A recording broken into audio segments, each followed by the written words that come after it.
Салам достор, биздин каналга жазылыңыздар. Башкалар көрсөтпөгөндү биз көрсөтөбүз. Сиз мынау чет мамлекетте тактап айтканда Казакстан, Россияда биздин жарандарыбыз түрмөдө жаткан жарандарыбыздан канчасыдан барып кабар алдыңыз, кандай иштерди жүргүзүп атасыз?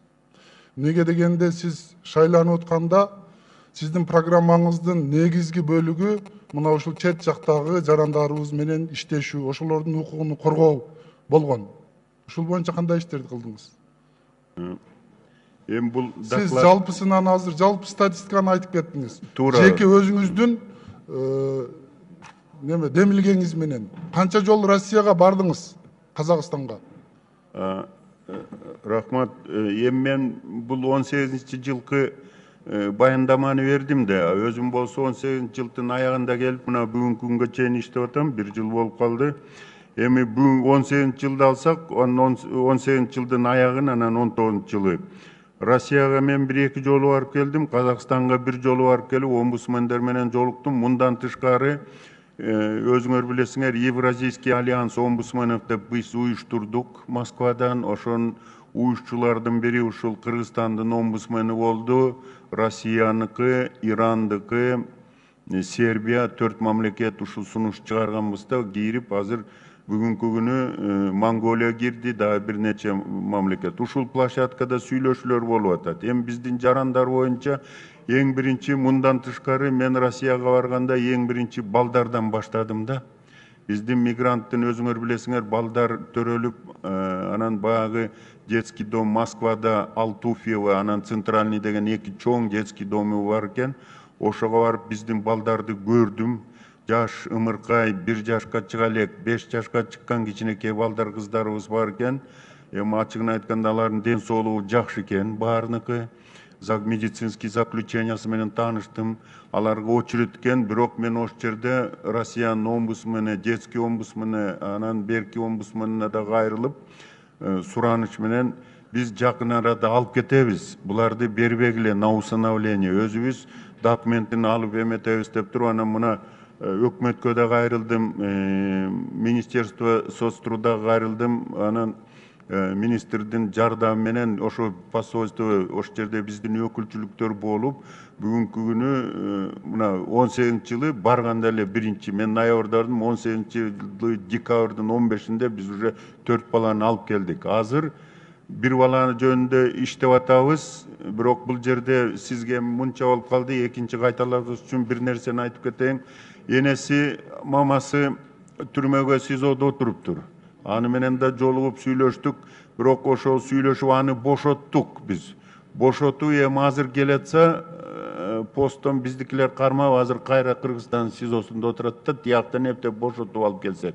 Анын баласын да алып келиш керек. Азыр бир туугандары менен бул жерде тайнеси бар экен, Ысык Ата райондорунда. Ошолор менен иштешип, ал баланы да азыр алып келген атабыз.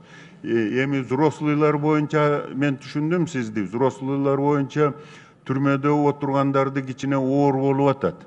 Бирок анча-мынча, мындайча айтканда, проступок жасагандар, баягы чегараны мыйзамсыз бүтүп, паспорттун срогу бүткөн, ошондойлор да кармалып атат. Алар боюнча мына жакында Казакстанда өзүңүз билесиңер, Памировду алып өткөрдүк чегарадан. Өзбекстан менен Бактияров биле аны өткөрдүк. Дагы биздин Данилова деген паспорту жок, Россияда кармалып калыптыр, аны алып келдик. Ал жумуштар өтүп атат. Эми бул баягы 18-жыл эмес, мына азыр болуп аткан жумуштарда. Мына ушул Россияда, Казакстанда жаткан, биздин түрмөдө жаткан жарандарыбыздын укугун коргоо боюнча бир жыйынтык, ошол жерде күнөөсүз биздин жаткан жарандардын канчасын алып келдиңиз? Азыр сиз жалпы 70 деп айттыңыз. Ал жалпы статистика, сиздин акыйкатчынын демилгеси менен деп атам. Казакстанда түрмөдө жаткан, бул 18-жылы болгон экстрадиция.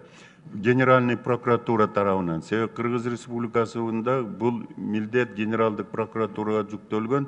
Булар толуктап берер. Биз болсо, бизге андай арыз, бир арыз түшкөн, ушул Казакстан боюнча. Бирок Казакстан боюнча түшкөндө ал жерде бизге мөөнөтү бүтө элек, Андан тышкары маселе чечилип атканда ушул эле депутат кайрылган. Мен эсимде жок, Умбеталиев эле бирөө кайрылды эле. Ошону алып келерде, ал түрмөдө жатып, бөлөк бир кылмыш жаза ийип, ошон үчүн мурдагы жыл срокко жаңы срок кошулуп кетип ала албай калдык да. Эми бул багытта иштеп атабыз. Бул багытта эми баарын бошото албайбыз, но 1-2ден эптеп аракет кылып атабыз алып келгенге. Мен айтканымдын себеби, мен ушул палатада мен көп жолу көтөрдүм. Мына ушул биздин Россиядагы жарандардын укугу боюнча түрмөдө жаткан, мен айтканмын ушул жерден Сахарова деген убактылуу кармоочу жайда биздин кыздарыбыз 4 айлап, 5 айлап жатат экен деп. Ушул боюнча дагы бир иш аракеттериңизди кылсаңыз. Анан экинчи, мына түрмөдө жаткан аял төрөгөндө баласынын укугу кандай болуп калат? Төрөлгөндөн кийин баласы дагы түрмөдө жатып атат. Төрөлгөндөн кийин анын апа энесинин жанына 3 жашка чейин ал болот. Ал жерде ГСИН системасы, ошол жерде атайын медиктер бар, алардын кароосунда болот. 3 жашка чейин. 3 жаштан кийин ал мыйзам боюнча баланы алып туруп жакын туугандарына, ошол аялдын ата энесине, бир туугандарына өткөрүлүп берилиш керек. Муну детский комиссия атайын бар, алар ошолор чечет өкмөттүн алдында. Окон Болотбекович же баш прокурордун орун басары кимиңер жооп бересиңер? Бизде сыртта, Кытайда, Казакстанда, Россияда жалпы жонунан түрмөдө отургандар биздин боордош мекендештердин, мигранттардын саны 1700. Быйыл силер бияка ошо эки мамлекеттин ортосундагы келишим негизинде бияка экстрадиция кылып, для дальнейшего отбывания наказания кылып 70 киши. Бул өтө аз да. Силердин эң чоң милдетиңер мен ойлойм ушул. Анткени жанагы таянар тоосу жок деген ошолор да өзүлөрү сыртта жүрсө, анан статистиканы карап көрдүк, болор болбос жеңил кылмыштар экен. Границаны туура эмес өтүп кеткен, майда чүйдө ууру кылган. Эми ошолор түрмөдө Россияда отурат 1600 киши. А мамлекеттер ортосунда келишим бар. Ошону иштесе эле алып кеткиле, өзүңөр баккыла деп атат. Эми ошолорду боордоштор башка кимдер, алардын багар көрөрү биз да, мамлекет да. Биз ошо бирдеке кылалы да. А мамлекеттин атынан омбудсменен баш прокурор, башка делегированный институт жок. Ошол неге аз болуп атат? Же келишимди Россия тарап аткарбай атабы? Эмне себептен аз 1670 шаран келип атат? Себебин айткылачы. Эгер юридикалык эл аралык мамилени алсак, соглашенияны, Алмамбет Насырканович, Россияда Минюстка жүктөлүптүр, Кыргызстанда Ген прокуратурага жүктөлүптүр. Анан баа алганда бир чоң эме болуп атат, волокита, унификация статей экен, отбытие наказания. Мисалы, аларда наркотик боюнча баланчан статья, бизде бөлөк статья да, ошолорду унифицировать этирип. Анан сроки наказания разные экен. Анан ошондагы салыштырмалуу пропорциональном отношении алардын жыйынтыгы бир топ алат экен. Биз тараптан бир топ жазылганын ошол жак кичине токтотуп атат да, ошон үчүн жана сиз айткан цифра 70 болуп аз болуп атат. Мен ойлойм, прокуратура тарабынан бул иш дагы бир уюшулса, жакшы эле жетишкендикке жетсек болот. Сиз айткан маселелерди чечсе болот да. Анан экинчи маселе, Токон Болотбекович, мен кечөөдө айткам, бүгүн да кайталап коеюн. Сизге каалоо тилек катары да. Сиз эми баягы чикис катары өмүр бою чикис болуп жүрүп, азыр баягы сфера бир алмашып кичине кыйналып атат окшойсуз да. Сиз публичный көбүрөөк болсоңуз, баягы боец невидимого фронта бүттү уже. Эми адам укугун коргош үчүн, өзүңүз айтканда, коңгуроону кагыш үчүн только публичность жардам берет сизге. Сиздин таасирди, сиздин бийликти, сиздин коомго, мамлекеттик органдарга болгон күчүңүз таасир бир гана коңгуроодо. Ошол коңгуроону бат-бат кагып турсаңар. Мисалы үчүн жана милиция өткөндө милициялар бирөөлөрдү сабады. Омбудсмендин реакциясы жок, журналисттердин реакциясы бар. Ушул сыяктуу нерселерди эле өз убагында коңгуроону кагып турсаңар, бардык жерде мындай азаят. Ал кепилдик берем, азаят. Анткени коомчулук билет, парламент билет, президент билет, өкмөт билет. Бар оңолот. А эгерде жымжырт болуп эле баягы шпион истегенсип жүрүп болсоңуз. Алмамбет Насырканович, эске алалык. Бир-эки суроо бар эле. Токон Болотбекович, айтып кетсеңиз, жана сиз сыртта жүргөн миграциянын санын айтып кеттиңиз да, 650 миң мигрант бар деп, жалпысына. 700, ошо маалыматты кайдан алдыңыз? Бул бизге эмелер берди, Госкомитет по миграциядан алдык. Жалпы ушунда приблизительно да берип атат да, приблизительно. Точно берген жок, 750 деп. Приблизительно.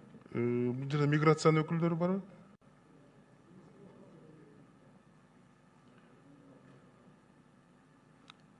Ана Алтынай Сейитбековна, сизде барбы ушул бул такталган маалыматпы? 753 деп мына азыр бизден такталган маалымат барбы? Канча Біз мигрант? ошол официалдуу статистика менен колдонобуз. 750, анан жанагы ар бир мамлекет боюнча дагы бөлүнгөн. Бирок мындай кыска мөөнөткө барып келип кеткен адамдар дагы жок эмес. Өзгөчө Россия Федерациясына, Казакстанга. Ошо статистиканы кандай жол менен чыгат бүгүнкү күндө? Аэропорттон ар бир учуп аткан, Россияга учуп аткан мигрант болуп саналабы, же үймө учет жүрүп саналабы, же Болот Сапарбаевич азыр ушул жана Да, подсчет да, я боюнча берип коеюн. методологиясы боюнча айтып берсинчи. Дасан Жумаевич, бул маалымат биринчиден Тышкы иштер министрлигинен алынган. Андан кийин учуп аткан, баардык учуп аткан кишилер бул мигрант болбойт. Бул боюнча баягы внешний учет, учет внешней миграции деген жаңы программа бар, ИСУГ. Ошол боюнча каталат, бирок анын кимиси мигрант, мигрант эмес, ал ошол диаспоралар аркылуу, Тышкы иштер министрлиги аркылуу ошол 800 миңден ашты деп такталган. эми Болотбек Сапарбаевич, сиз МИДке шылтадыңыз да? Анда МИДтен угалычы. Ушу маалымат кайдан чыккан? Дастан Нарсбекович, чындыгында эле биздин маалыматтарды биз ар кандай булактардан топтойбуз. Биринчиден бизден чыгып аткан жарандардын саны, андан тышкары Россия тарабында, мисалы же болбосо Казакстанда учетко отурган биздин жарандардын саны боюнча. Мына ошол сандарды эсептеп келгенде бул эми албетте так болушу мүмкүн эмес, анткени жарандарыбыздын кетип аткан. Мейли, рахмат, түшүнүктүү. Бирок жакында эле Россиянын службасынын сайтынан чыкты, мен окудум, 250 миң деп берди. Кыргызстандан миграция 250 миң деп берди да. Эң көп Өзбекстан, Тажикстандан экен, Орто Азияда. Бизден 250 миң деп берди. Ошол үчүн мен мындай так маалыматтар менен жүрсөңүздөр.